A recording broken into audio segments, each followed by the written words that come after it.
Abby Johnson spent 8 years working for Planned Parenthood, growing more uneasy with what she saw until she quit in 2009 and began to advocate for life in the womb.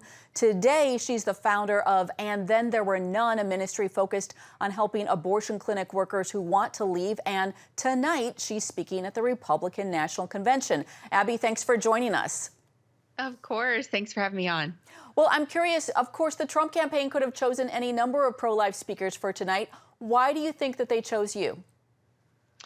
Well, I think because I have, a very real lived experience inside of Planned Parenthood. And, our president wanted to highlight that.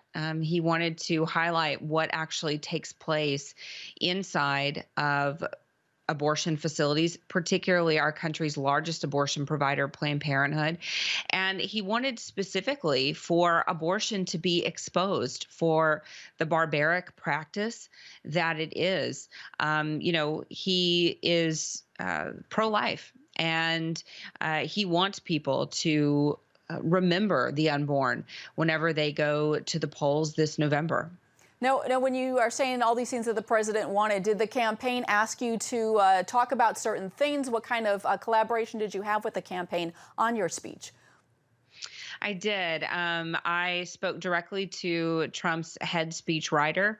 I also worked with various speech writers throughout, working up my remarks.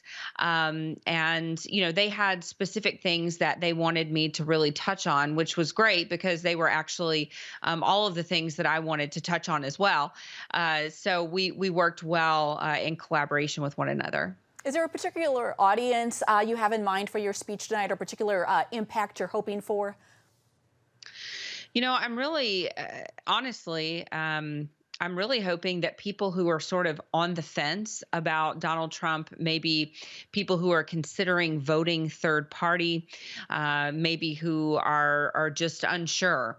I'm really hoping that they are going to tune in tonight. I'm really hoping that they are going to listen to what I have to say, that they will listen to what is actually on the line, that there are real lives, there are real children who are going to be affected by our vote in November, and that they will vote for life first when they go to the polls. Abby, the Trump campaign has released the president's second-term goals. Right now, they don't include the fight for life. I'm wondering, what is your take on that, and what are you hoping for if the president is reelected?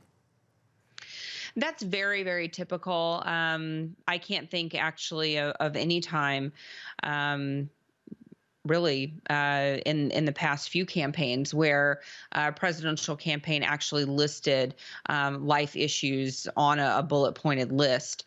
So that's very typical. I'm not too terribly concerned with that. The president has put forward an unprecedented number of policies for the unborn over the past 4 years. He continues to make life a priority every time he steps on the stage. He's talking about the atrocities that take place inside of the abortion industry. He's made it very clear that the unborn is a priority for him. He's made that clear throughout the RNC by having a former Planned Parenthood director step up on stage and expose abortion for what it is. So that's not concerning to me at all. All right. Well, I apologize for cutting in. We're looking forward to your speech tonight. Thank you, Abby Johnson. Thank you so much.